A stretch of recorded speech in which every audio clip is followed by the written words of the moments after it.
안녕하세요. 자, 이제 오늘 수업은 이제 개인적으로는 그저께 처음 수업을 찍어보고 어저께도 찍어보고 이제 오늘도 찍어보고 그래서 여러분들이 이제 지금까지 봤던 영상은 이제 어제나 그제 찍은 거거든요. 그래서 이제 처음 생각은 한 3일쯤 되면 조금 익숙해질 것 같았는데 근데 이제 막상 여러분들이 이제 수강 신청을 하고 내가 올린 동영상을 보고 있다는 걸 알고 나니까 뭐 좀 더 오히려 더 긴장이 되네요. 이게 수업을 좀 해서 감을 찾으면 좀 자신감이 생길 텐데 너무 오래 수업을 안 했더니 감이 쉽게 잘 안 오는 것 같아요. 자, 그래서 다시 한번 부탁하지만 혹시 수업이 좀 어색하더라도 너무 이렇게 오글거리거나 나중에 놀리지 마시고요. 선생님이 그래도 어쨌든 나름 최선을 다하고 있구나 라고 이해를 좀 해주세요. 자, 이제 오늘 할 내용은 뭐 이제 교재는 따로 필요 없고요. 그냥 가벼운 마음으로 지도를 제작할 때는 어떻게 만드는지, 그리고 그렇게 만든 지도들에는 대략 어떤 특성이 있는지 그냥 지도에 대한 일반적인 내용을 좀 할 거예요. 그리고 이제 이 내용이 끝나면 이제 본격적으로 수능 특강 내용을 바탕으로 이제 설명을 할 테니까 그건 이제 다음 영상부터 진행하도록 할게요. 자, 먼저 우리가 지도라는 걸 한번 볼게요. 지도. 자, 우리 지도가 뭔지는 알죠? 한자를 그대로 풀이하면 땅 지자에 그림도, 땅을 그림으로 그린 건데 그런데 이렇게 만든 지도를 볼 때는 어떤 기준을 바탕으로 좀 파악을 해야 돼요. 아주 옛날에 만든 지도하고 오늘날 만든 지도하고 뭔가 달라도 다르겠죠. 그 다음에 중세 유럽은 기독교죠. 그리고 기독교가 이렇게 세상을 지배하던 그런 세상의 세계에서 만든 지도하고, 그 다음에 이슬람교를 주로 믿는 지역에서 만든 지도하고, 또는 우리 동양에서 만든 지도하고 뭔가 달라도 다르겠죠. 그렇죠? 그래서 우리가 지도를 볼 때는 어떤 기준으로 바라봐야 되는지 거기에 대한 일반적인 내용을 그렇게 길지 않은 영상으로 만들어 봤습니다. 자, 먼저 우리가 지도를 볼 때는 얘는 주로 이제 시기랑 관련이 있는데, 첫 번째, 과연 지도에는 어디까지가 표현되어 있느냐, 그걸 반드시 파악해야 돼요. 자, 아주 옛날에는 뭐 구체적으로는 유럽을 기준으로 말을 하자면 콜럼버스가 아메리카에 도착하기 전에는 유럽 사람들은 아메리카를 몰랐죠. 그러니까 당연히 그때 제작한 지도에는, 또는 그보다 더 오래된 지도에는 아메리카가 없단 말이에요. 그렇죠? 그래서 어떤 지도를 보고서 아메리카가 없네 라고 하면 그 지도는 콜럼버스보다 먼저 만들어진 지도란 뜻이 되겠죠. 자, 이제 이런 것들은 나중에 구체적으로 이제 이미지를 띄워놓고 설명을 할 테니까 기준만 생각하시면 돼요. 지도를 보면 그 당시에 어느 지역까지 알고 있었느냐, 지구에서 어디까지 알고 있었느냐, 그걸 한번 생각해 볼 것. 그다음 두 번째로는 지도를 제작할 때 가치관이 반영되어 있기도 해요. 가치관. 뭐 역시 한 예를 들어보자면요. 자, 오늘날 세계 지도는 뭐 지구가 구체라는 걸 알고 있고, 그다음에 구라고 하는 건 구의 표면에 있어서 어떤 중심이라는 게 없어요. 그냥 구의 표면은 다 똑같잖아요. 자, 하지만 지구가 평면이라고 만약에 생각을 하던 시대에는 평면, 우리가 쟁반이라고 한번 생각을 해볼게요. 자, 쟁반에는 중심이 있다 없다. 당연히 우리가 쟁반에는 가운데 평면에는 중심이 있잖아요. 자, 그러면 지구가 평면이라고 믿던 시절 사람들이 이제 지도를 제작하는 데 있어서 지도의 가운데 부분에다가는 당시 사람들이 중요하게 생각했던 어떤 지역을 표시하는 경우가 많아요. 자, 다시 아까 말했던 중세 유럽을 한번 볼게요. 자, 중세 유럽은 크리스트교, 기독교가 지배하던 세상이죠. 자, 기독교에서 크리스트교에서 가장 중요하게 생각하는 땅이 어디일까? 지역이 어디일까? 자, 교회 다니는 사람은 또는 성당 다니는 사람은 잘 알겠지만 크리스트교에서 가장 중요하게 생각하는 땅은 오늘날 예루살렘이죠. 예루살렘. 그래서 당시 유럽에서 이제 중세 유럽에서 제작한 지도는 지도 가운데 예루살렘이 있어요. 기독교라고 하는 세계관, 종교관이 지도에 반영이 된 거죠. 뭐 또 다른 예를 들어보자면, 자, 중세 유럽일 때, 유럽이 중세일 때 서남아시아 지역, 뭐 북부 아프리카 지역은 이슬람교를 주로 믿었었거든요. 이슬람교. 자, 이슬람교는 지구에서, 지구 표면에서 어디를 가장 중요하게 생각을 할까요? 이슬람교에서 최대 성지로 여기는 곳. 자, 이제 아는 사람도 있겠지만 메카라고 하는 말 들어본 적 있죠? 메카. 메카. 자, 우리 광신고등학교는 관악구 교육의 메카야. 무슨 뜻이죠? 그렇죠. 관악구 교육에 있어서 가장 중요한 곳이란 뜻이잖아요. 그래서 이 메카가 이슬람교의 최대 성지예요. 오늘날 사우디아라비아에 있는 도시거든요. 그래서 이슬람 세계에서 제작한 세계 지도에서는 지도 가운데에 메카가 있어요. 메카라고 표현하기도 하고 뭐 사우디아라비아라고 표현하기도 하고 거기가 아라비아 반도에 있기 때문에 뭐 아라비아 반도라고 말을 하기도 하고요. 자, 조금만 더 돌아서, 자, 그럼 이제 과거에 뭐 조선 시대나 뭐 그런 시기에 우리나라에서 제작한 세계 지도는 지도 가운데에 뭐가 있을까? 중화사상, 중국이 있었겠죠. 자, 그래서 지도에는 당시 세계관이 반영되어 있다. 자, 이건 다른 지도를 볼 때도 항상 체크를 하셔야 되고요. 자, 그다음에 마지막 세 번째로는 지도를 제작하는데 과학적인 방법을 썼느냐. 이게 되게 중요해요. 자, 이제 아까도 얼핏 이야기를 했지만 옛날에는 사람들이 뭐 지구 끝에까지, 뭐 사실 지구는 끝이 없죠. 가볼 수 있는 공간 범위가 한정되어 있고, 그 다음에 뭐 인공위성 같은 걸 띄울 수가 없었으니까, 그리고 지구는 너무 크다 보니까 이렇게 일반적으로 보면 지구는 마치 평면처럼 보이잖아요. 그래서 지구는 평면일 거야 라고 생각하고 지도를 제작했던 시대가 있고요. 그 다음에 이제 언제부턴가는 지구는 평면이 아니라 입체야 라는 걸 이제 인식했고, 그 입체를 이제 평면인 종이에 나타낸 시대가 있어요. 자, 오늘날에는 당연히 입체인 지구를 평면으로 나타내고 있죠. 자, 그런데 보세요. 평면인 지구를, 만약에 정말 지구가 평평하다, 뭐 그렇게 믿고 있었다. 그럼 평평한 그런 세상을 평평한 종이에 나타낸다. 자, 특별한 방법이 필요할까요? 아니면 그냥 축소해서 그리면 될까요? 그렇죠. 그냥 줄이면 돼요.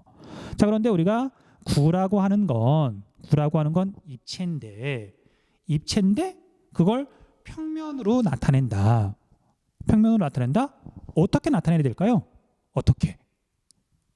입체, 부피가 있는, 가로 세로 높이가 있는 입체를 가로 세로만 있는 평면으로 나타낸다. 자, 이제 이때 과학적인 방법이 필요한 거예요. 과학적인 방법. 자, 그래서 지도를 그냥 제작하는 게 아니라 여러 가지 목적에 따라서 이제 과학적인 방법으로 하고 있는데, 이제 우리가 이제 세계 지도를 볼 때는, 역사적인 세계 지도를 볼 때는 이 지도는 지구를 평면이라고 인식하고 있었고, 그래서 그냥 이렇게 축소해서 그린 지도야. 그리고 이제 이 지도는 지구는 구체인데 이걸 평면으로 나타내려면 이런 방법으로 써야 돼라고 만든 지도야. 그래서 지구를 구체로 인식하고 제작했는지, 지구를 평면으로 인식하고 제작했는지, 그걸 구분을 해야 돼요. 자, 이제 구체적인 내용은 다음 영상에서 이제 지도를 띄워가면서 자세히 살펴볼 거고요. 자, 이번 영상 이제 나머지 부분은 지도를 과학적으로 제작하는 방법 있잖아요. 자, 이걸 시험에서는 직접 뭐 구체적인 내용까지 물어보진 않지만 이걸 알아둬야 이제 세계 지도를 볼 때 정확하게 이해할 수 있으니까 이것만 조금 이야기를 할게요.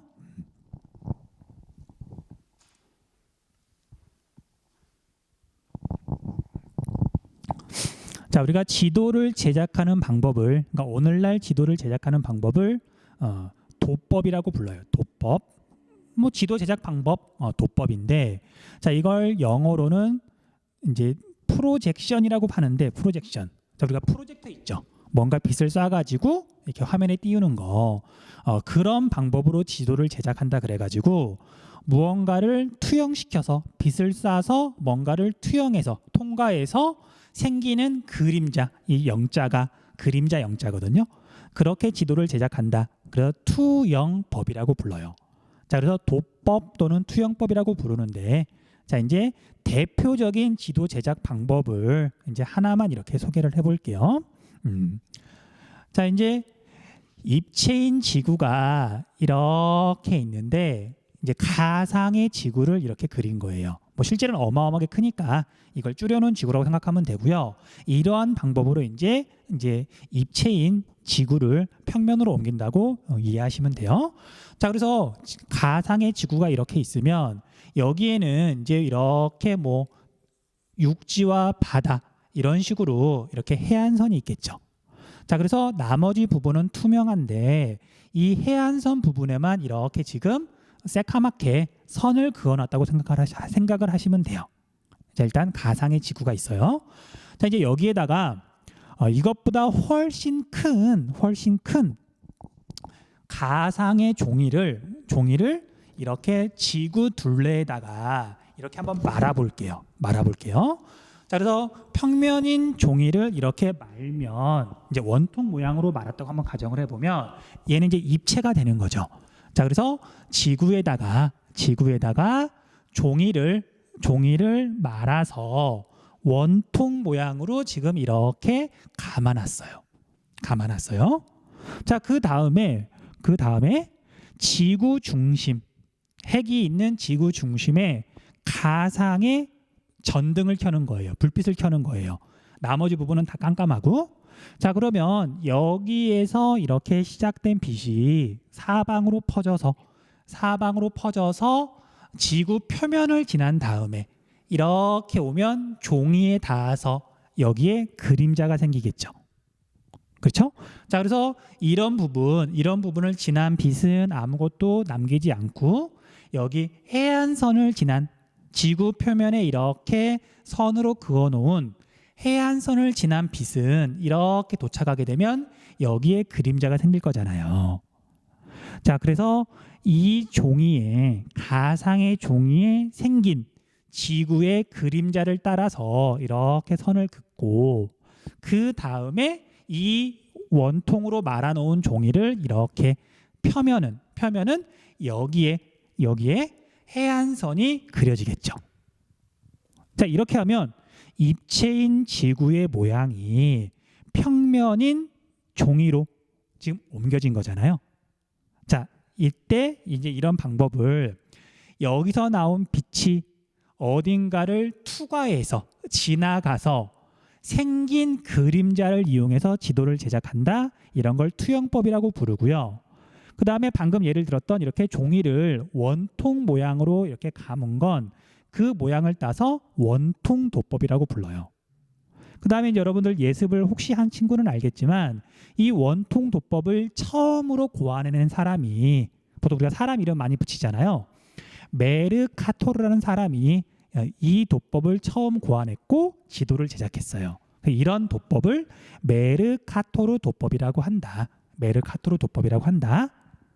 됐죠? 자, 그다음에 나중에 더 설명하겠지만, 자, 근데 이렇게 제작한 지도를 보면은, 자, 이거 원리를 알면 다른 지도도 도법도 이해할 수 있거든요.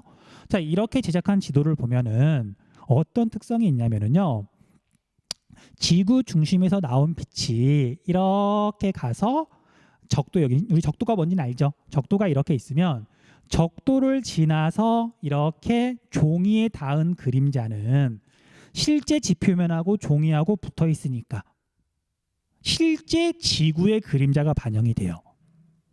지구 표면하고 종이하고 붙어 있으니까.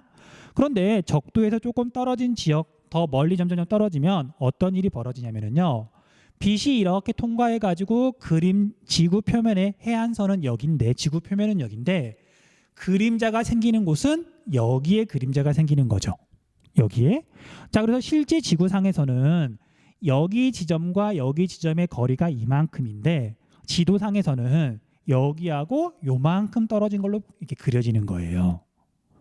자, 극단적으로 자, 여기 북극점이 있어요. 자, 북극점을 만약에 이제 지도에 표현하고 싶어요. 자, 여기서부터 북극점으로 이렇게 나아간 빛은 이렇게 올라가겠죠. 종이랑 안 만나요.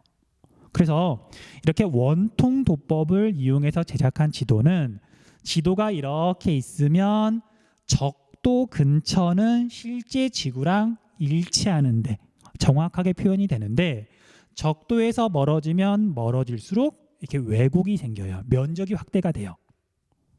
그러겠죠? 자, 그래서 계산을 해보면 이건 뭐 수학이니까 그래서 위도가 60도인 지점이 되면 원래 면적에 비해서 4배로 표시가 되더라고요. 이걸 외울 필요는 없고요. 어쨌든 이런 식으로 왜곡이 생기더라. 됐죠? 자, 그런데 자, 이제 이 원통 도법은 이런 식으로 이제 면적의 왜곡이 생기는데 이런 도법에 따라서 어쨌건 입체를 평면으로 나타내는 과정에 있어서 무조건 왜곡이 생길 수밖에 없어요. 면적이 달라진다든지 형태가 달라진다든지 거리가 달라진다든지 아니면 방위, 각도가 달라진다든지. 그래서 오늘날에는 지도를 이용하려는 목적에 따라서 그에 알맞은 지도 제작 방법을 이용하거든요. 뭐 거기까지 자세히 알 필요는 없고 모든 지도는 입체인 지구를 평면으로 나타내다 보니까 왜곡이 생기더라. 그리고 가장 널리 쓰이는 이 원통 도법을 이용하면 메르카토르 도법을 이용하면 적도는 정확하게 표현이 되지만 적도에서 멀어진 지역은 면적이 확대된다. 왜곡된다. 그렇게 알고 있으시면 돼요. 자, 그럼 볼게요. 자, 이런 지도는 사실 적도는 정확하게 표시가 되니까 적도 근처에 사는 사람들은 뭐 이 도법을 이용하면 돼요. 자, 하지만 다 지우면 뭘 눌러야 되지? 여기. 이런. 자, 미안해요. 이게 오랜만에 이렇게 전자책판을 쓰다 보니까 뭐 헷갈리네요. 자, 그런데 문제는 우리나라는 적도에 있는 게 아니라 여러분 알다시피 중위도 지역에 있죠. 그럼 우리나라 입장에서는 아까 방금 말했던 원통 도법을 이용한 지도를 쓰면 우리나라가 좀 더 커 보이고 어쨌든 세상이 좀 왜곡되어 보이잖아요. 그래서 우리나라를 가장 정확하게 나타내고 싶다. 그럼 아까 말했던 원통 도법이 아니라 이런 식으로 이제 지도를 만들기도 해요. 자, 적도가 이렇게 있고 우리나라가 대략 중위도 지역에 이렇게 있는데 종이를 아까 이제 원통 모양으로 싸는 게 아니라 원뿔 모양으로 이렇게 종이를 싸기도 해요. 뭐 싸는 건 여러 가지 방법이 있거든요.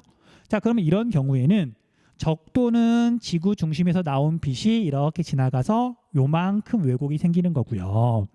지구 표면하고 가상의 종이하고 다 있는 이 부분은 가장 정확하게 표현이 되겠죠. 그래서 이런 식으로 원통 도법 말고 원뿔 도법 같은 것도 있더라. 그 다음에 종이를 이렇게 아예 감싸는 게 아니라 한쪽에 대기도 하고 그러거든요. 그래서 여러 가지 방법으로 지도를 제작하더란 말이죠. 됐죠? 그래서 나중에 실제 지도를 보고 이야기를 할 거고요. 그 다음에 여러분들이 이제 선생님이 뭐 주소 같은 거 알려줄 텐데 뭐 컴퓨터나 아니면 핸드폰으로 인터넷 사이트에 접속해가지고 여러 가지 도법을 한번 비교해 볼 수가 있어요. 자, 이제 사이트를 띄워놨으니까 한번 그거 살펴보고 이번 시간은 마치도록 할게요. 마우스 커서가 어디 있지?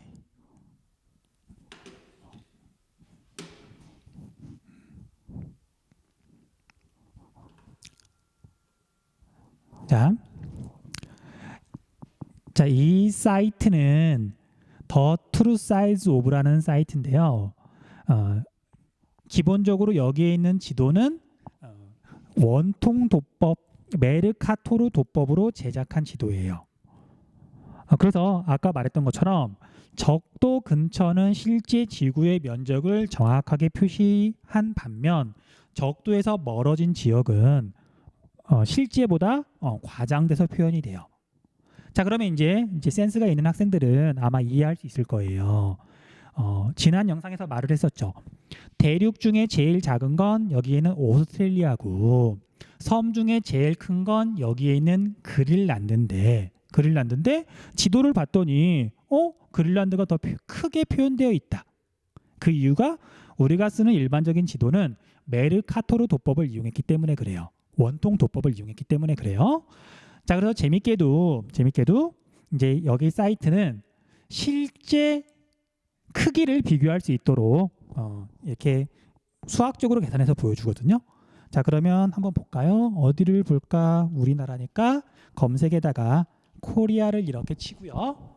자, 그럼 우리나라가 지금 이렇게 표시가 됐죠. 그럼 이걸 끌어다가 다른 지역으로 갈 수가 있어요. 자, 그러면 어디로 한번 비교를 해볼까?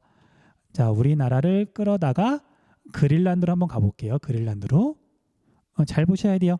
자, 여기에서부터 이제 이렇게 갈 건데 이 방향으로 갈 건데 어떻게 변하는지 한번 봐보세요.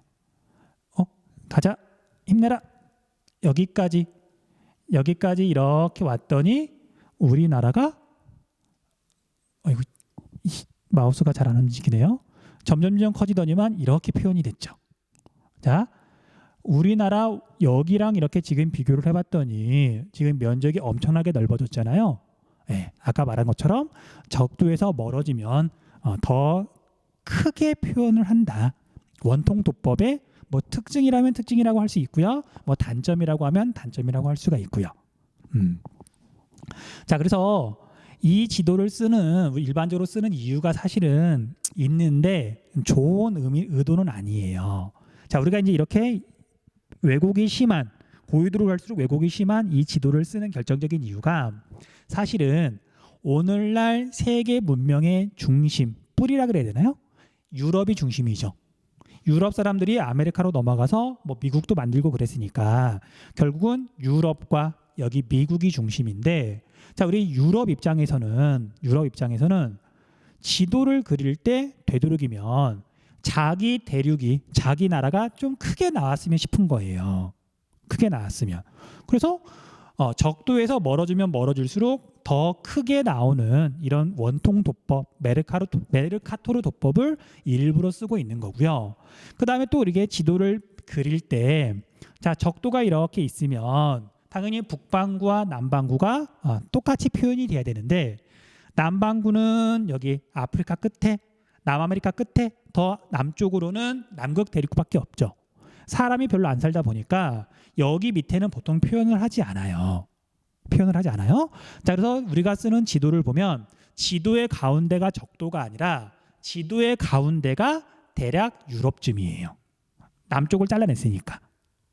그래서 유럽인들이 지도를 제작할 때 자기들이 크게 나오는 도법을 일부러 이용을 하는 거고, 그 다음에 또 얘가 이렇게 자기 대륙이 너무 북쪽에 있으면 왠지 귀퉁이에 있는 것 같으니까 자기 대륙이 조금 가운데로 오도록 남쪽을 일부러 잘라내기도 하는 거예요.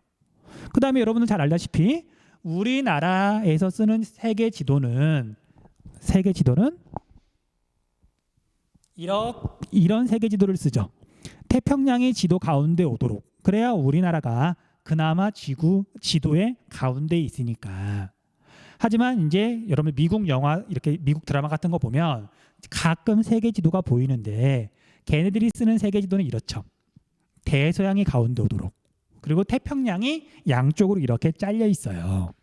자, 그러면 이제 유럽은 크기도 더 크게 보이고, 그 다음에 지도에서 거의 가운데쯤에 있게 되고, 당연히 유럽인들이 쓰는 지도가 얘네들이 이제 강대국이 많다 보니까, 선진국이 많다 보니까, 그다음에 식민지 같은 거 이렇게 경영하면서 전 세계에 영향을 미치다 보니까 다른 나라들도 대부분 이렇게 메르카토르 도법을 이용한 지도를 쓰더라. 자, 그래서 여러분들이 앞으로 뭐 이렇게 주로 이 지도가 나오겠지만 실제 지구가 어떻게 생겼는지 정확하게 알려면 지구본을 봐야 돼요. 물론 지구본 있으면 좋겠지만 지구본이 없으면 우리 구글 어스 있죠. 구글 어스. 선생님이 수업 시간에 자주 쓰는 프로그램인데 구글 어스 공짜니까 다운 받아가지고 설치해 주세요. 궁금할 때마다 찾아보면 많은 도움이 될 거예요. 자, 그래서 이 사이트 하나 소개해 주고요.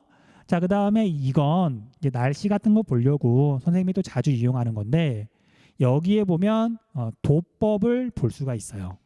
자, 여기 구석에 보면 지도 투영법이라고 있는데 자, 이거 뭐 정확한 용어 같은 건 여러분들이 알 필요는 없고요. 자, 기본은 정사도법이라고 돼 있네요. 정사도법. 자, 그냥 이렇게 도법을 바꿔가면서 지구를 어떻게 표현하는지 도법에 따라 어떻게 달라지는지 그냥 간단하게 한번 살펴볼게요. 자, 아틀란티스 도법이라고 되어 있는데 지구를 지금 이렇게 그리는 거예요. 자, 얘는 이렇게 봤더니 뭐 위치가 바뀌거나 그런 것 같지는 않은데 자, 오스트레일리아가 여기에 있고요. 오스트레일리아가 여기에 있고 그 다음에 그린란드는 어디 있을까? 여기 있네. 그린란드는 여기에 있죠. 여기. 그래서 이 지도에서는 오스트레일리아가 요만하게 표현되고 그린란드가 요만하게 표현되는 걸로 봐서 다른 건 왜곡이 되어 있지만 얘가 면적은 거의 정확하게 표현하는 도법인 것 같아요. 자, 그 다음에 정거 원추 도법이라고 되어 있는데 뭔지 잘 모르겠어요. 자, 근데 얘도 아까랑 또 전혀 다르게 지금 지구를 표현하죠. 그 다음에 등장 방형 도법이라고 되어 있는데 얘도 뭔가 어쨌든 독특한 방법으로 이렇게 지도를 만들고 있고요. 자, 뭐 나머지 건 여러분들이 뭐 사이트 주소 안내해 놓은 거 보시고 이게 들어가시면 될 것 같고요. 참고로 이제 오늘날 이제 우리가 쓰는 사실 실제 세계 지도는 어떤 한 가지 방법만 가지고 만든다기보다는 여러 가지 도법을 혼용하기도 하고요. 그 다음에 목적에 따라서 일부러 약간 변형시키기도 해요. 자, 아무튼 그래서 여러 가지 도법이 있더라. 자, 그래서 오늘 한 수업 내용을 한번 이렇게 잘 떠올려 보시고요. 자, 이제 이걸 조금 이해하고 나면 이제 다음 영상에서 다루는 이제 세계 지도 옛날 것부터 현재 것까지 뭐 지역에 따른 세계 지도 그런 차이를 쉽게 이해할 수 있을 거예요. 자, 다음 영상에서 만날게요.